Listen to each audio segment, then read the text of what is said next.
আমরা পেয়েছি সাবেক যত সংসদ সদস্য মাশরাফি, আপনাকে স্বাগত জানাই। আপনি আমাদেরকে সময় দিয়েছেন, এসেছেন আমাদের কাছে। আমাদের সাথে আরো থাকছেন ব্যারিস্টার আব্দুল রহমান পার্থ। ব্যারিস্টার পার্থ, আপনি আমাদের অনুষ্ঠানে আমাদের সাথে যুক্ত হয়েছেন, সেজন্য আপনি আমাদের কৃতজ্ঞতা এবং শুভেচ্ছা জানবেন।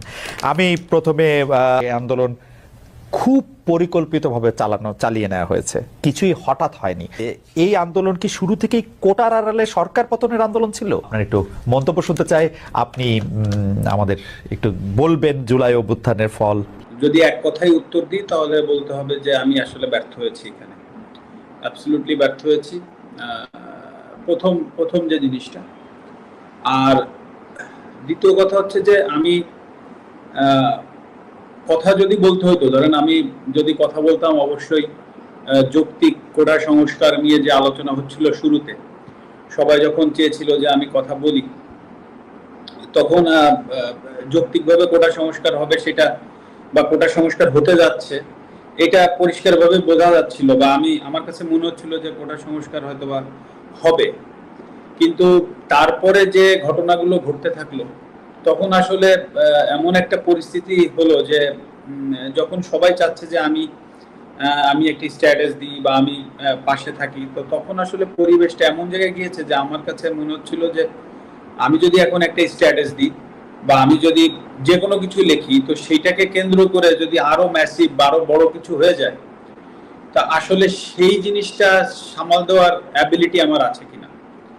তো সবকিছু মিলিয়ে আসলে ঘটনাগুলো এত দ্রুত ঘটেছে, তো আমার পক্ষে সম্ভব হয়নি, তবে আমি চেষ্টা করিনি সেটা না।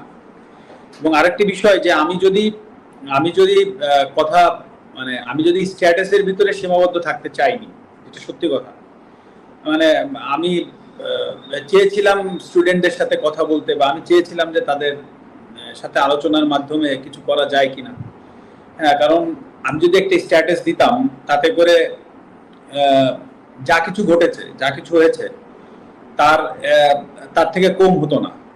বরঞ্চ আমার সার্বিকভাবে আমার যে ভয়টা কাজ করছিল যে আমার স্ট্যাটাসের কারণে বা আমার কোনো একটা ভুল পদক্ষেপের কারণে যদি জিনিসটা আরো বড় হয়ে যায়, তখন সেটা সামাল দেওয়ার আমার ক্ষমতা আছে কিনা।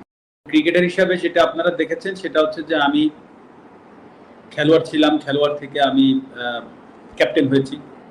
তো ক্যাপ্টেন হওয়ার পরে খুব স্বাভাবিকভাবেই আমি, যদি ভালো হয় হয়তো বা অনেক সময় আমাকে যেতে হয়নি প্রেস কনফারেন্সে, বা আমাকে যদি কেউ ম্যান অফ দি ম্যাচ হয় তারা গিয়েছে।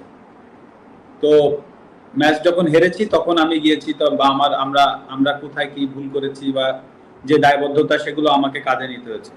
এবং আপনি আমার যতগুলো প্রেস কনফারেন্স আছে সবগুলো ঘাটলে দেখবেন যে আমি সবগুলো দায়ী আমরা ব্যর্থ হয়েছি, বা আমি ব্যর্থ হয়েছি, বা আমার লিডারশিপটা জায়গায় থাকতে পারিনি। এটা কিন্তু এটা তো একটা রাজনৈতিক জায়গা, প্রথম বিষয়। দ্বিতীয় বিষয় হচ্ছে এটা জাতীয় বিষয় হয়ে গিয়েছে। আবার এই আমি আমি আমার দলের ক্যাপ্টেনও না, আমি আমার দলের অধিনায়কও না, আমি আমার দলের সহ অধিনায়ক। আমি এইমাত্র রাজনীতিটা শুরু করেছি, তো আমাকে আইদার উপদেষ্টা মণ্ডলীতে থাকতে হবে হয়তো, বা আমাকে ওই দায়িত্বটা পাইতে হবে যে আমি যে কথা বলবো, বা সেরকম সুযোগ না পাইলে তো আসলে আমার কথা বলার সুযোগ থাকে না। তো এখানে হুট করেই আমি একটা জায়গায় চলে গেলাম, একটা দায়িত্ব নিয়ে কথা বললাম, সেখান থেকে একটা বড় ঘটনা আবার ঘটে গেল, তখন সেই দায়ভার আমার কাঁধে আসলো। তো এই সব বিষয়বস্তু কিন্তু আছে, যে আমি এখন সবকিছু মিলিয়ে যে আমি চেষ্টা করিনি সেই কথা না, আমি চেষ্টা করেছি, আমার সাধ্যমতো চেষ্টা করেছি, হয়তো আমার সুযোগটা আসেনি। আর সর্বোপরি এখানে তো আমি কারো দোষ দিব না বা দোষ দিতে যাচ্ছিও না। খেলোয়াড় জায়গা থেকে যে আমি ব্যর্থ হয়েছি সেটা আমি প্রথমে অ্যাকসেপ্ট করেছি, এখনো করছি। তবে আমি চেষ্টা করিনি সেই জায়গাটা একেবারেই বলবো না যে আমি চেষ্টা করিনি, আমি হয়তো বা পারিনি। আমি নড়াইলের মানুষকে, যারা আমাকে সংসদে পাঠিয়েছে, আমি কালকে তাদেরকে কি প্রশ্নের উত্তর দিতাম, যে আমরা আপনাকে অনেক আশা করে এখানে পাঠিয়েছিলাম যে নড়াইলকে আপনি একটা জায়গায় পৌঁছে দিবেন, আমি তাদেরকে কি প্রশ্নের উত্তর দিতাম? সবকিছু স্বাভাবিক হতো। তো আমার জায়গা থেকে আসলে যে জিনিসটা করার দরকার ছিল, যেটা আমার কাছে সবসময় মনে হয়েছে পুরো আন্দোলনের ভেতরে, ওইখান থেকে দাঁড়িয়ে আমার কাছে মনে হয়েছে একটা স্ট্যাটাস দিলে সবকিছু সমাধান হয়ে যেত, সেটা না, আমি আরো বড় পরিসরে কিছু করতে পারতাম কিনা, এবং সেটা স্টুডেন্টদের কাছে যে তারা হয়তো বা নাও আসতে পারতো, সেটা তাদের ব্যাপার ছিল। কিন্তু আমার হয়তো বা ওই খারাপ লাগাটা থাকতো না যে না আমি চেষ্টা করিনি বা চেষ্টা করে পারিনি, সেই জায়গাটা হয়তো বা আমার থাকতো না। কিন্তু সেটা পারিনি, যেটা বললাম যে ব্যর্থ হয়েছি, পারিনি। আপনাকে আমি বলতে পারি যে আমার মেয়ে সে ইনস্টাগ্রাম ইউজ করে, আমার ইনস্টাগ্রাম থাকলেও আমি ফলোয়ার না।